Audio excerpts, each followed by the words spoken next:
Chayane Ghosh. Thank you, sir. I take your permission to speak from here. अध्यक्ष महोदय, धन्यवाद, आपने मुझे बोलने का अवसर दिया। बहुत गंभीर स्थिति है और संवेदनशील मुद्दा है, और जैसे कि मेरे पूर्व वक्ताओं ने भी कहा है, मैं पहले ही ये स्पष्ट करना चाहती हूँ कि माननीय श्री ओम बिरला के प्रति व्यक्तिगत रूप से मेरा कोई आक्रोश या विरोध नहीं है। Sir, there is nothing driven out of personal grievances, but it's certainly our expectations of the Honorable Chair and the values and principles of fairness and impartiality with which is integral to the functioning of the Chair. Sir, काफ़ी चर्चा। देखिए, opposition का ही एक माननीय सदस्य बोल रही है, आप सब लोग अपना विषय बुलाते चला कि please be seated, all the members request, please be seated, please be seated. क्या कर रहे हैं आप? एक महिला सांसद बोल रहे हैं। टाइम मत काटिएगा प्लीज मेरा। हाँ, नहीं टाइम नहीं, आप बोलो, बोलिए। आपका सहयोगी को बोलिए बैठने के लिए। सर, हमारा तो अकेला चलो है, तो अकेला चलो है। अच्छा, ये भी ठीक है। अध्यक्ष महोदय, धन्यवाद, आपने मुझे बोलने का मौका दिया। और बहुत गंभीर स्थिति है, संवेदनशील मुद्दा है, और जैसे कि पिछले प्रवक्ताओं ने भी बोला है, मैं पहले से ये स्पष्ट करना चाहती हूँ कि व्यक्तिगत तौर से श्री ओम बिरला जी के प्रति मेरा कोई आक्रोश या कोई विरोध नहीं है। Sir, there is nothing which is driven out of personal grievance, but it's certainly our expectations of the honourable chair and the values and principles of fairness and impartiality with which it should be integral to its functioning. Sir, काफ़ी चर्चा already हो चुकी है, so now let us cut the long story short and come straight to the point. The problem, Speaker, sir, is that there is hardly any democracy left in this country, be it social, be it religious, be it electoral, be it political, or be it parliamentary. Or should I say that it is practiced only when it is most convenient to the ruling party. Sir, 2014 के पहले सदन कैसे चलता था उस पर मुझे ज़्यादा ज्ञान नहीं है, क्योंकि मैं तब वहाँ थी नहीं। But in the past 2 years, I have seen ideologies being sidelined, opinions being crushed, and voices of the opposition being throttled in broad daylight in this country and within the four walls of this august house. हम दूसरों के हक के लिए क्या लड़े sir, जबकि विपक्ष के सांसदों को खुद अपने हक के लिए सदन में लड़ना पड़ रहा है। पिछले 7 सालों से आपने डेप्यूटी स्पीकर का पोस्ट खाली रखा। क्यों? क्योंकि आप नहीं चाहते कि इस तरफ से कोई उठकर उस चेयर में बैठे। So there is no scope for a healthy discussion और अ डिबेट। एक साल में कितनी बार ये संसद मिलती है? The number of sittings have been reduced drastically. 2009 से 2014 के बीच 15th लोकसभा में 356 दिन ये हाउस चली, सालाना 61 दिन, और 2019 से 2024 के बीच 5 साल में सिर्फ 274 दिन, average 55 days yearly, making it the shortest full term Lok Sabha since 1952। 2025 के मॉनसून सत्र में निर्धारित 120 घंटों में सिर्फ 37 घंटे लोकसभा और सिर्फ 41 घंटे राज्यसभा की कार्रवाई चली। 2025 में टीएमसी के राज्यसभा के माननीय सांसद श्री डेरेक ओब्रायन जी ने प्राइवेट मेंबर्स बिल के माध्यम से ये प्रपोज किया कि एटलीस्ट सालाना 100 दिन ये सदन बैठे। सर, ये सिर्फ विपक्ष का, हमारा प्रेरोगेटिव नहीं हो सकता, ये ट्रेजरी बेंच का भी प्रेरोगेटिव होना चाहिए और इस माननीय चेयर का भी प्रेरोगेटिव होना चाहिए। सर, पार्लियामेंट चलाने में हर मिनट 2.5 लाख रुपए खर्च होते हैं, हर मिनट 2.5 लाख रुपए खर्च होते हैं।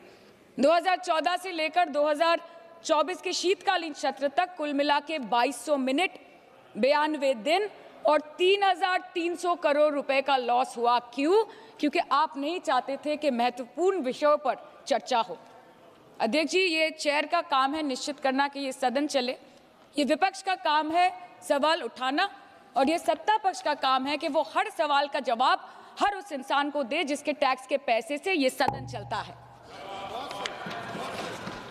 परंतु ये बोलते हुए मुझे खेद है कि सरकार ने इस देश के पॉलिसी मेकिंग प्लेटफॉर्म को अपना एडवर्टाइजमेंट पोर्टल बना दिया है, and they are manipulating this honourable chair to silence the opposition and this august house to blow their own whistle, and they are trying to murder parliamentary democracy by rendering institutions toothless. Sir CAG reports बनना बंद हो गई है. The number of CAG reports tabled in parliament has reduced from 53 in 2015 to merely 18 reports in 2023. Public accounts committee का काम क्या है sir? अगर रिपोर्ट्स ही नहीं बनेंगी, टेबल्ड ही नहीं होगी, तो पब्लिक अकाउंट्स कमेटी में जाएंगे कैसे, स्क्रूटिनी भी कैसे होगी? How will the parliament and the people of this country know about the irregularities, the wasteful spendings, inefficient contract management and substandard project implementation taking place in this country every day in each department? You have completely eliminated the concept of transparency and accountability. The BJP government merged the 92-year-old independent railway budget with the union budget 2017. जब हमारी honourable CM माननीय ममता बनर्जी यहाँ की railway minister थी, तो तब पूरे देश के लोगों को अवगत करती थी कि रेलवे के क्षेत्र में इस देश के किस कोने में क्या काम हो रहा है, चाहे वो स्टेशन हो नए नए या नए रेल हो या फिर नए कितने सारे इंजन्स बने, कितने सारे रेलवे की गिनती बढ़ गई, कोचेस की, सबको पता चलता था. और आज यूनियन बजट में रेलवे जैसे एक इम्पॉर्टेंट कमोडिटी जिसके साथ देश के 20 से 30 करोड़ लोग ऑन अ डेली बेसिस जुड़े हुए हैं, उसका शब्द, उसका नाम तक लिया नहीं जाता.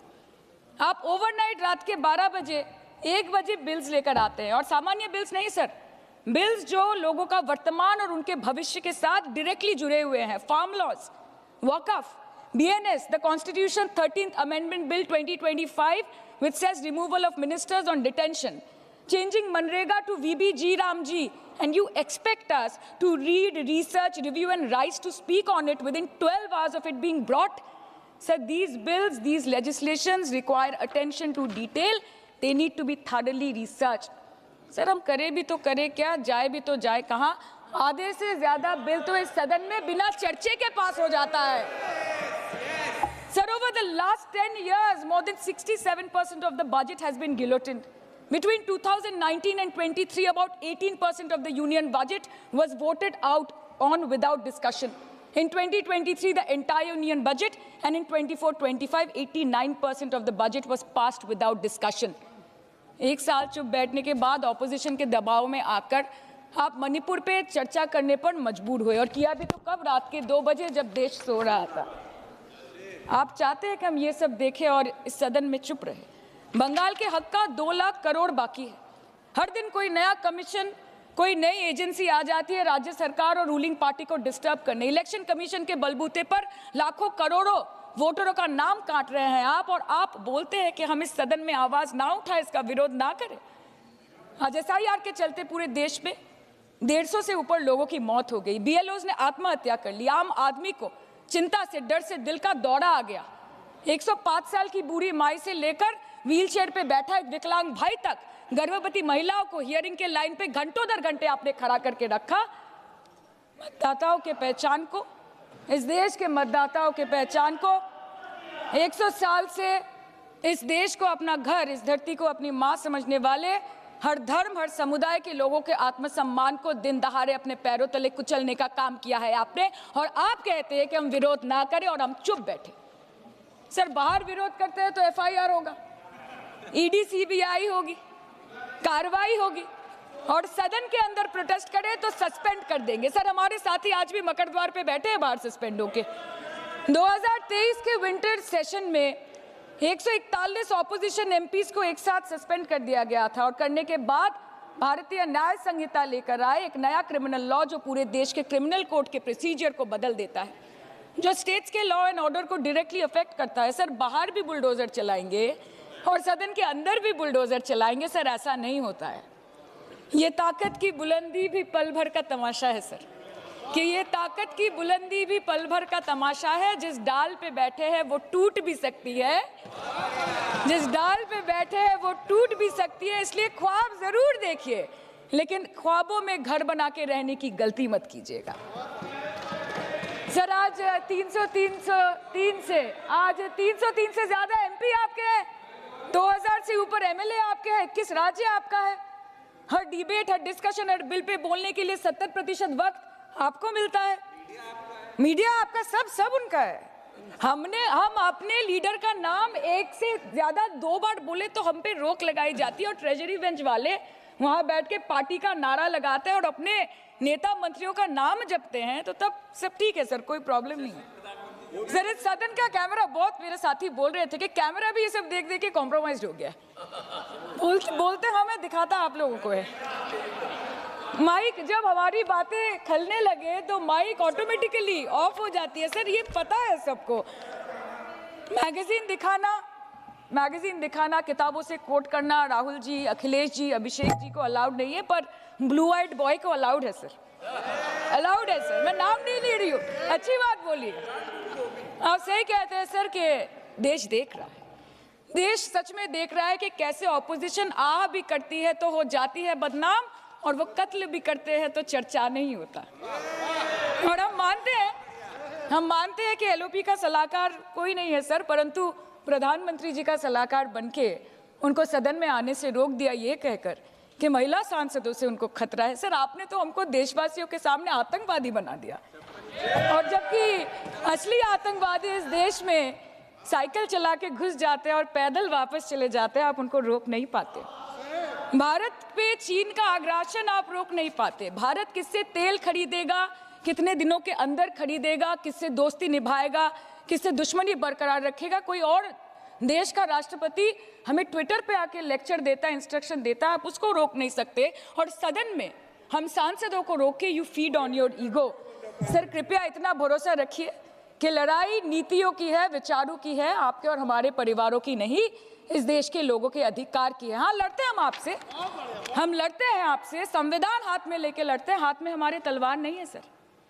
और सर ये देश के लोग समझ गए हैं कि आपको महत्वपूर्ण विषयों पर बात नहीं करनी है, महत्वपूर्ण विषयों पर बात नहीं करनी है सर, के ऊपर चर्चा चल रहा है, सर पार्लियामेंट्री प्रोसीजर ये विचार है सर, मुद्दे पर भी आना कीजिए, चर्चा नहीं मुद्दे करनी पर है आइए, सर, ठीक है। बेरोजगारी पे चर्चा नहीं करनी है, हाँ जी, शिक्षा पे नहीं करनी है, स्वास्थ्य पे नहीं करनी है, बजट पे नहीं करनी है, प्रदूषण, एसआईआर, डिफेंस, विदेश नीति, नेशनल सिक्योरिटी पे नहीं करनी है, एप्स्टीन फाइल्स पे नहीं करनी है। मुद्दा है स्पीकर्स का रिमूवल, उसके ऊपर बैठ के सिर्फ वाह मोदी जी वाह करना है सर, कीजिए। पर आपसे विनती इतनी है कि डेमोक्रेसी को बचाइए और कृपया इस सदन को किसी पार्टी ऑफिस मत बनने दीजिए सर, यही दरख्वास्त है। क्योंकि ये सदन जैसे हमारे आदरणीय प्रधानमंत्री के लिए मंदिर है, वैसे हमारे लिए भी मंदिर है, और गणतंत्र हमारी पूजा है, संविधान हमारी गीता है। और इस मंदिर में बैठ के अगर कोई झूठ बोले और गीता पे हाथ रखे, कोई अन्याय करे, तो sir all India Trinamool Congress जो इस देश की थर्ड लार्जेस्ट ऑपोजिशन है, that will surely not pander or surrender to your step motherly or should I say step fatherly attitude। अंत में अध्यक्ष महोदय मैं पुनः ये कहना चाहती हूँ कि ओम बिरला सर से व्यक्तिगत रूप से मुझे कोई भी विरोध नहीं है, और मुझे ये बुरा लग रहा है कहते हुए कि मैं पहली बार की सांसद हूँ और मेरे पहले टर्म में उनके विरोध में मुझे ये अविश्वास और अनास्था प्रस्ताव लाना पड़ रहा है। मैं चाहती हूँ कि उनकी चेहरे की हंसी सदैव बरकरार रहे, और इसी संदर्भ में मैं एक शेर कह के अपनी बात खत्म करना चाहती हूँ कि तू लाख बेवफा है मगर सर उठा के चल, कि तू लाख बेवफा है मगर सर उठा के चल, दिल रो पड़ेगा तुझे पशेमान देखकर। Thank you so much. Thank you. Honourable members, E.T.